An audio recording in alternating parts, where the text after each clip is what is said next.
नमस्कार दोस्तों, मैं हूं प्रतीक। स्वागत है आप सभी का मेरे चैनल पर। इंडियन रोड्स पर आपने ध्यान दिया होगा, यहाँ 45 से 50 साल तक की उम्र के लोग हाई स्पीड में और रैश ड्राइविंग करते हैं।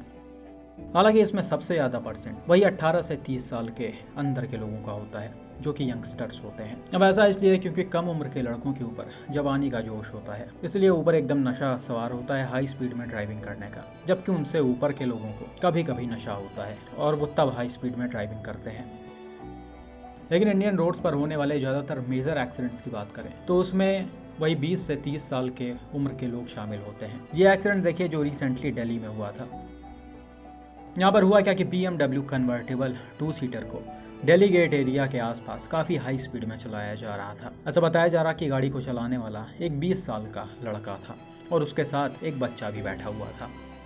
अब होता क्या है कि हाई स्पीड में थोड़ी दूर जाने के बाद ड्राइवर से गाड़ी कंट्रोल नहीं हो पाती है और ये एक टाटा पंच को हिट करने के बाद सीधा जाकर डिवाइडर में घुस जाती है।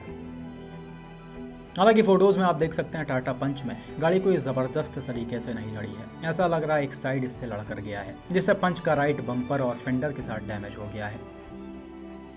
हालांकि BMW गाड़ी को हिट करने के बाद सीधा इन डिवाइडर्स में घुसी है और उस समय इसकी स्पीड काफ़ी ज़्यादा तेज़ थी, इसलिए गाड़ी का फ्रंट पूरी तरीके से अंदर घुसकर डैमेज हो गया है। आई विटनेस के मुताबिक ये गाड़ी करीब 150 किलोमीटर पर आवर की स्पीड में चलाई जा रही थी। हालांकि इस चीज़ को हम दावे के साथ नहीं बोल सकते हैं, लेकिन भाई जैसा कि मैंने आपको कई बार बताया और दिखाया भी है, ऐसे स्पोर्ट्स कार्स को जब कम उम्र के लड़के चलाते हैं तो वो अक्सर ही कुछ ज़्यादा ही जोश में आ जाते हैं, जिससे इस तरह का डेंजरस सिचुएशन क्रिएट हो जाता है। हेलो भाई, चलो यार, अब गाड़ी की स्पीड यहाँ पर एग्जैक्टली कितनी थी वो तो नहीं पता, लेकिन इसकी हालत को देखकर साफ अंदाजा लगाया जा सकता है कि इसे हद से ज़्यादा तेज रफ्तार में चलाया जा रहा होगा। अब आप सोच सकते हैं दिल्ली के अंदर वाले रोड्स पर ये भाई लोग कितने ज़्यादा तेज रफ्तार में गाड़ियों को दौड़ाते हैं। हाईवेज और एक्सप्रेसवेज पर तो इसे 250 चलाएंगे। खैर अच्छी बात यहाँ पर यह थी कि इसमें किसी को ज़्यादा चोट नहीं आई।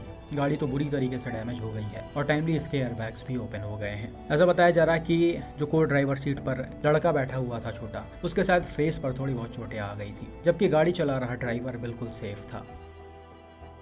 हालांकि टाइम्स ऑफ इंडिया की एक रिपोर्ट के मुताबिक ये BMW किसी क्रिमिनल के नाम पर रजिस्टर है और इस गाड़ी का ड्राइवर जो 20 साल का एक लड़का था उसे अरेस्ट भी कर लिया गया है और पुलिस उसका मेडिकल टेस्ट वगैरह करवा रही है कि ये नशे में था या नहीं। जो भी हो, ड्राइवर पर स्ट्रिक्ट एक्शन लेना चाहिए।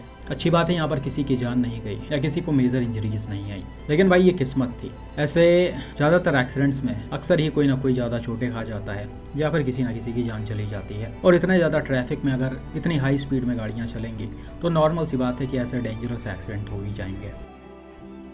पुलिस को इन जैसे लोगों पर स्ट्रिक्ट एक्शन लेना चाहिए ताकि आगे से कोई ऐसी गलती ना करे। और भाई ये लोग ऐसा करके दूसरों के जान को तो खतरे में डालते ही हैं, बल्कि खुद के जान को भी डालते हैं। अब यहाँ पर ये बच गए हैं तो अच्छी बात है, लेकिन बहुत सारे एक्सीडेंट्स ऐसे होते हैं जिनमें आप कितनी भी मजबूत और सेफ गाड़ी में बैठे हों, कितनी भी महंगी गाड़ी में बैठे हों, वो हाई स्पीड में ख़त्म हो जाती है। जिसका सबसे बड़ा एग्जाम्पल टाटा सफारी और ट्रक के बीच हुआ ये एक्सीडेंट है, जो रिसेंटली राजस्थान के चूरू से कई सारे लोगों ने शेयर किया है। रिपोर्ट के मुताबिक रात के समय टाटा सफारी से 7 passengers Churu Hanumangarh mega highway से होते हुए कहीं जा रहे थे। तभी एक कर्व पर गाड़ी अनकंट्रोल होकर कुछ हद तक ऑपोजिट लेन में चली गई और बिल्कुल उसी समय सामने से तेज रफ्तार में एक ट्रक भी आ रहा था और इन दोनों ही गाड़ियों की टक्कर आमने सामने से हो गई। हालांकि यहाँ पर टाटा सफारी की स्पीड एग्जैक्टली कितनी थी वो तो क्लियर नहीं है, लेकिन ऐसा बताया जा रहा है कि इसे काफ़ी ज़्यादा हाई स्पीड में चलाया जा रहा था और वीडियोस में आप इसका स्पीडोमीटर भी देख सकते हैं। गाड़ी की जो सुई है वो 150 पर अटकी हुई है, तो इसे देखकर ऐसा अंदाजा लगाया जा रहा कि एक्सीडेंट के समय ये इसी के आसपास रही होगी। और गाड़ी के डैमेज को भी देखकर ये चीज़ और भी अच्छे से आप समझ सकते हैं। डायरेक्ट इम्पैक्ट से SUV का फ्रंट पूरी तरीके से अंदर घुसते हुए खत्म हो गया है। इसके अलावा दोनों A पिलर्स काफ़ी हद तक मुड़ गए हैं, दोनों डोर्स टूटकर बाहर आ गए हैं और छत भी मुड़ते हुए पीछे तक चला गया है। बाकी गाड़ी के अंदर की भी हालत आप देख सकते हैं। कैबिन पूरी तरीके से टूटकर तहस नहस हो गया है। ओवरऑल गाड़ी काफ़ी ज़्यादा डैमेज हो गई है और पीछे तक भी आप इम्पैक्ट देख सकते हैं। बात करें गाड़ी में बैठे लोगों की तो अनफॉर्चुनेटली इसमें 5 पैसेंजर्स की ऑन द स्पॉट डेथ हो गई, जबकि 2 को मेजर इंजरीज के साथ हॉस्पिटल में एडमिट करवाया गया है। उम्मीद करते हैं कि अब वो सेफ हों। तो भाई जिस स्पीड में गाड़ी लड़ी है और गाड़ी का जो हाल हुआ है, उस सिचुएशन में पैसेंजर्स का सेफ रहना लगभग नामुमकिन है। हालांकि भाई मैं आपसे हमेशा ये कहता हूँ कि किसी भी हाईवे या एक्सप्रेस वे पर जब आप चलिए तो हमेशा सीट बेल्ट पहन कर रखिए, सारे पैसेंजर्स, चाहे आगे वाले हों चाहे पीछे वाले हों। तो होता क्या है कि इस तरह की सिचुएशन में आपको हो सकता है बहुत ज़्यादा मेजर इंजरीज ना आए या फिर आपकी जान ना जाए। लेकिन खैर यहाँ पर जो हुआ है वो हाई स्पीड की वजह से हुआ है। ये हाईवेज जो हैं वो बहुत ज़्यादा 80 किलोमीटर पर आवर की स्पीड में चलने वाले होंगे और ये 2 लेन वाला हाईवे है यानी सिंगल वाला, तो ये और भी ज़्यादा खतरनाक होता है। इस पर रात के समय तो वैसे भी स्पीड लिमिट से ऊपर जाने लायक नहीं होता है। लेकिन अनफॉर्चुनेटली कुछ लोग जो हैं वो बड़े गाड़ियों को ओवर कॉन्फिडेंस में चलाते हैं। उन्हें ऐसा लगता है कि 150 की स्पीड इन गाड़ियों के लिए कुछ भी नहीं है। लेकिन उनको ये चीज़ समझना चाहिए कि सड़कों पर जो और बड़ी गाड़ियाँ चलती हैं, जैसे बस हो गई, ट्रक हो गई, कंटेनर्स वगैरह हो गई, उनके सामने ये गाड़ियाँ खिलौने हैं।